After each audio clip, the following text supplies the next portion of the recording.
ഞാൻ മോൻസ് ജോസഫ് എന്ന ഞാൻ നിയമം വഴി സ്ഥാപിതമായ ഭാരതത്തിൻ്റെ ഭരണഘടനയോട് നിർവ്യാജമായ വിശ്വസ്തതയും കൂറും പുലർത്തുമെന്നും ഞാൻ ഭാരതത്തിൻ്റെ പരമാധികാരവും അഖണ്ഡതയും നിലനിർത്തുമെന്നും ഞാൻ കേരള സംസ്ഥാനത്തെ ഒരു മന്ത്രി എന്ന നിലയിലുള്ള എൻ്റെ കർത്തവ്യങ്ങൾ വിശ്വസ്തയോടും മനസ്സാക്ഷിയെ മുൻനിർത്തിയും നിർവഹിക്കുമെന്നും ഭരണഘടനയും നിയമവും അനുസരിച്ച് ഭീതിയോ പക്ഷപാതമോ പ്രീതിയോ വിദ്വേഷമോ കൂടാതെ എല്ലാ തരത്തിലുള്ള ജനങ്ങൾക്കും നീതി ചെയ്യുമെന്നും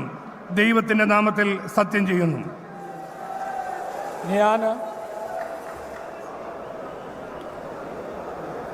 മോൻസ് ജോസഫ് എന്ന ഞാൻ കേരള സംസ്ഥാനത്തെ ഒരു മന്ത്രി എന്ന നിലയിൽ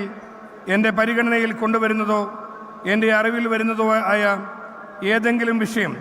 അങ്ങനെയുള്ള മന്ത്രി എന്ന നിലയിലുള്ള എൻ്റെ കർത്തവ്യങ്ങളുടെ മുറപ്രകാരമുള്ള നിർവഹണത്തിന് ആവശ്യമാകുന്നതൊഴികെ ഞാൻ ഏതെങ്കിലും ആളുകൾക്കോ നേരിട്ടോ നേരിട്ടല്ലാതെയോ അറിയിച്ചു കൊടുക്കുകയോ വെളിപ്പെടുത്തി കൊടുക്കുകയോ ചെയ്യുകയില്ലെന്ന് ദൈവത്തിൻ്റെ നാമത്തിൽ സത്യം ചെയ്യുന്നു.